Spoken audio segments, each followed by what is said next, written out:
We have Mr. Alp Sezen.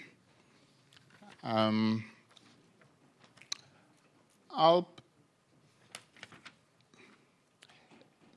Sezen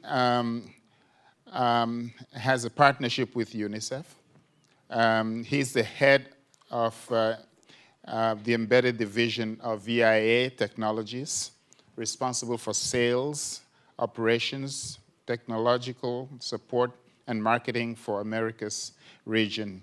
He specializes in computer hardware, systems solutions from silicon to board, to complete integrated solutions to visualize and execute customers' vision to turnkey deliverables. Mr. Alp, could you, Alp Sezen, could you show yourself here? Yeah. Nice to meet you. That's a mouthful. Welcome. It's a mouthful, yes. Our second panelist is Dr. Christopher Dye. Christopher Dye is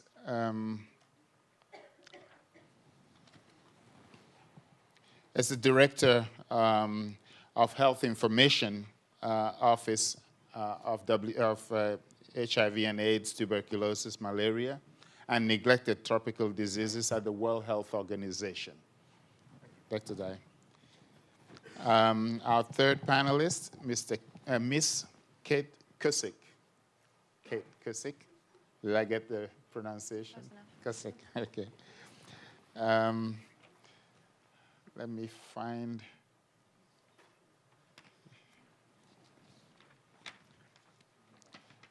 Kate is, yes, here you go, is the Director of Integrated Marketing at Red Campaign. You're welcome. We also have Bonin Bo. Bao, okay, thank you. Is the Director of Social Media at PepsiCo. That's a group of 5. I think I've left out Paul Molinaro, who is Emergency Logistics Manager for UNICEF, based in the UNICEF Supply Division in Copenhagen, and currently responsible for coordinating a number of change management projects designed to transform the way UNICEF's supply and procurement function operates. A warm welcome to all of you. I'll hand over to you, Mr. Sezen, to go first. Great, thank you. Just go to the podium, right? To the podium? Yes, sure. Yeah, thanks. Definitely. Yeah. Well, I just want to say, from what we have been talking this morning, I'm very excited, actually. A lot of the information that's coming out is kind of in line what we are seeing in the next 4 years, I believe what will happen. And I want to talk about very strongly about digital divide, which is, I believe, is the cornerstone for the world to be able to advancement for the people who has not, to give them the education and information they need, to bring them the local heroes that they need. Because the local heroes cannot come out if they don't have the right tools. And that's what I'll be focusing on. I will be giving some examples of what we have done in the past 6-7 years from our corporation, and show you the examples of what we have done, and actually what we have learned from those lessons and what has not worked, and what we need to come up with new innovations to do better. Because what we have to be careful on the technology side, even though all these things that we're talking about is so exciting, but it's really 99% is for the developing, not for the developing countries, is for the West, for the countries who have already developed, who has access to broadband, which majority of the world does not have, which will not be able to take advantage of it. So we need to figure out a way, how can we implement that? Because most of the things that we see, what we talk about today technology-wise, takes a huge amount of infrastructure investment that no business is going to do today, and that's the reality. So what we need to figure out is what will make sense to be able to bring that information to these local societies that can take advantage of that.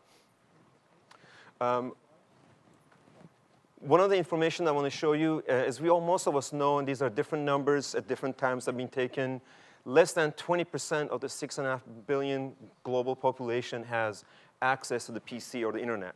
Now, this is not for the phone, which we talk about. The mobile phone has penetrated the market a lot more, as the examples that we have this morning. But we're talking about purely from the PC-centric internet accessibility done from a PC, not from a mobile phone, which the experience is very, very, very different. So the appetite for the emerging markets, how can we actually do something about it being these PCs? It's been looked and talked about probably for the last 6, 7 years. Some has talked about it as being the next 1 billion users to be able to enable them, to give them a PC to them, which has been a lot of good talk, but the execution, if you have seen from all these numbers, not very successful. Now, the vision of what we have looked at what to do, we have looked at new markets, new environment, new usage models from different community to community has been very, very different, and also new products. How to be able to enable these 1 million people. And in the past 6 years, we had looked at the technology, the power requirement, as we talked about today, is the key. We looked at how, as the power drops, going from a 100-watt system to a 50-watt system down to 20-watt, now we're talking about a turnkey PC being 5-watt. Is 5-watt is still usability, is that enough? But we are getting to that almost cell phone usage power numbers on PCs. When that happens, actually will be a tipping point. And those are the things I'll talk a little bit more about. Number 3 is probably the biggest problem for us right now is the connectivity. And there is really no good answer today. Even today, we have so many solutions out there we talk about. But for the developing countries or for the poor countries, unfortunately, the answers are patches. They're not real solutions.